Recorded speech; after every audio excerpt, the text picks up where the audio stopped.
Hello, నేను doctor ఏవంశీ Krishna, consultant orthopaedic surgeon, విధాత hospitals, Vijayawada. So totally replacement advice చేశాక అందరికీ కామన్గా ఉండే డౌట్, ఏ ఏజ్ వరకు చేయించుకోవచ్చు? ఏజ్ అనేది రిస్ట్రిక్షన్ ఏమి ఉండదండి టోటల్లీ రీప్లేస్మెంట్లో. పేషెంట్ విల్లింగ్నెస్ అండ్ పేషెంట్ యొక్క కోమార్బిడిటీస్, అంటే వేరే షుగర్స్ కానీ, హార్ట్ ప్రాబ్లమ్స్, హైపర్ టెన్షన్, ఇలా వేరే కోమార్బిడిటీస్ ఏమీ లేకపోతే మేమైతే నార్మల్గా 85 years 90 years పేషెంట్స్ కూడా రీప్లేస్మెంట్ చేస్తాం.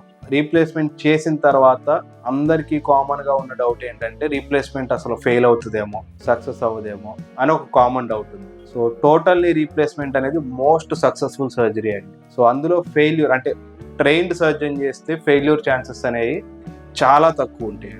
ఆల్మోస్ట్ 100 members ఒకళ్ళకి కూడా ఫెయిల్ అవుతుంది సర్జరీ అనేది.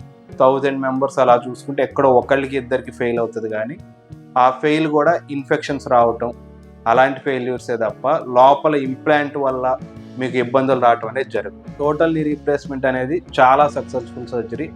మీరు కంగారు పడాల్సింది లేదు, ఎవరైనా చేయించుకోవచ్చు.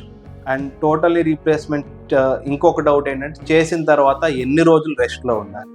సో అందరూ ఏంటంటే, పెద్ద సర్జరీ కాబట్టి పేషెంట్ ఒక 3 months 6 months బెడ్లోనే ఉండాలేమో, ఇంకా 3 months 6 months మనం పేషెంట్ చూసుకోవాలేమో అని అందరికీ డౌట్స్ ఉంటాయి. టోటల్లీ రీప్లేస్మెంట్కి వచ్చేటప్పటికి పేషెంట్కి ఇవాళ సర్జరీ, సపోజ్ ఇప్పుడు మార్నింగ్ సర్జరీ చేస్తే ఇవాళ పేషెంట్ని ఈవినింగ్ నుంచి మేము వాకర్తో నడిపించడం అనేది స్టార్ట్ చేస్తాము. సో ఆ వాకర్తో నడిపించడం స్టార్ట్ చేస్తాము Day 0, అంటే సర్జరీ అనే డే నుంచే పేషెంట్ని వాకింగ్ చేపిస్తాము. అరౌండ్ Day 7, అంటే 1 week to 10 daysకి పేషెంట్కి టోటల్ ఆల్మోస్ట్ పెయిన్ తగ్గిపోతుందండి. సపోర్ట్ లేకుండా నడవటం స్టార్ట్ చేసేస్తారు. అండ్ Day 10 తర్వాత నుంచి పేషెంట్కి పెయిన్ కిల్లర్స్ పెట్టడం, మోస్ట్లీ బోన్ హెల్త్కి సంబంధించిన ట్యాబ్లెట్స్ తప్ప వేరే పెయిన్ కిల్లర్స్ పెట్టడం కానీ ఇంకా వేరే ఏ ట్యాబ్లెట్స్ పెట్టం పేషెంట్కి. And 10th day 2nd week నుంచి 4th week లోపల మన టిష్యూ కూడా బాగా హీల్ అయిపోతుందండి. ఇంకా టోటల్గా 1 month తర్వాత అయితే పేషెంట్కి అసలు రీప్లేస్మెంట్ చేసినట్టు కూడా తెలియదు. అండ్ ఆల్మోస్ట్ 3 to 6 months తర్వాత అయితే నీ జాయింట్ మొత్తం నార్మల్ అయిపోతుంది. Patients most of the time ఏంటంటే, రికవరీ గురించి ఏమైనా ఎక్కువ రోజులు రెస్ట్ పీరియడ్లో ఉండాలేమో అని ఒక డౌట్తో నీ రీప్లేస్మెంట్ చేయించుకోరు. సో ఆ డౌట్ ఏమీ లేదండి. నీ రీప్లేస్మెంట్ చేసిన తర్వాత మెజారిటీ ఆఫ్ ద పేషెంట్స్ వాళ్ళ మెజారిటీ ఆఫ్ ద, అంటే ఆల్మోస్ట్ 90% ఆఫ్ ద పేషెంట్స్ వాళ్ళ ఫిజికల్ యాక్టివిటీ లెవెల్ బట్టి వితిన్ 2 weeks నార్మల్ అయిపోతారు. వాళ్ళ daily day to day activities చేసుకుంటారు. సో ఇంకొక అందరికీ కామన్గా ఉండే డౌట్స్, నీ రీప్లేస్మెంట్ చేయించుకున్న తర్వాత ఏమన్నా రిస్ట్రిక్షన్స్ ఉంటాయా, ఏమైనా జాగ్రత్తలు తీసుకోవాలా? అంటే కొంతమందికి మెట్లు ఎక్కొచ్చా లేదా అని డౌట్ ఉంటుందండి.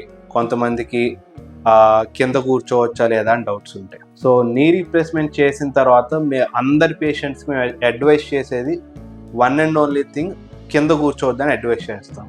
ఎందుకంటే మన నార్మల్ నీ జాయింట్ అనేది ఆల్మోస్ట్ 160 degrees దాకా కాలు మడతబడిపోతుంది. కానీ మనం నీ రీప్లేస్మెంట్ చేసిన తర్వాత మ్యాక్సిమం కాలు మడతకు వచ్చేది 150 degrees to 160 degrees కూడా వస్తుంది. కానీ మీరు కింద కూర్చొని లెగిస్తే ఆ లోపల మనం నీ రీప్లేస్మెంట్ పరికరాలు ఏవైతే పెడతామో ఆ పరికరాల మీద ఎక్కువ స్ట్రెస్ పడుతూ ఉంటుంది. ఆ పరికరాలు లూజ్ అయ్యే ఛాన్సెస్ ఎక్కువ ఉంటుంది. అలా కాకుండా మీరు మెట్లు ఎక్కొచ్చు, మీరు రోజు వాకింగ్ చేసుకోవచ్చు, జాగింగ్ చేయొచ్చు, అన్నీ చేయొచ్చు. Only one and only restriction ఏంటంటే, కింద కూర్చోవద్దు అనేది ఆ రిస్ట్రిక్షన్ ఒకటి చెప్తాము.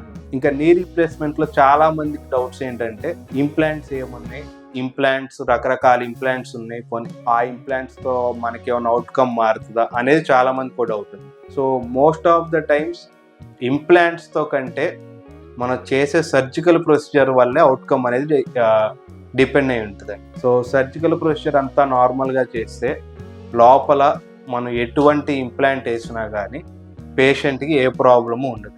సో ఎందుకంటే మా పర్సనల్ ఎక్స్పీరియన్స్లోనే పేషెంట్స్కి మేము వైడ్ వెరైటీ ఆఫ్ రేంజెస్లో ఇంప్లాంట్స్ అనేవి వాడాం. సో ఈవెన్ బేసిక్ ఇంప్లాంట్ వాడిన పేషెంట్కి ప్లస్ మనం కాస్ట్లీయెస్ట్ ఇంప్లాంట్ వాడిన పేషెంట్కి, ఇద్దరిలో మన సర్జికల్ ప్రొసీజర్ నార్మల్గా ఉంటే ఇద్దరిలో పెద్ద ప్రాబ్లం ఏం కనపడలేదు మాకు. బట్ పేషెంట్స్ అందరూ మినిమం అందరికీ ఏంటంటే కాస్ట్లీయెస్ట్ ఇంప్లాంట్ వాడితే అవుట్కమ్స్ చాలా బాగుంటాయేమో అని ఒక అపోహలో ఉంటారు. అలా ఏం లేదండి.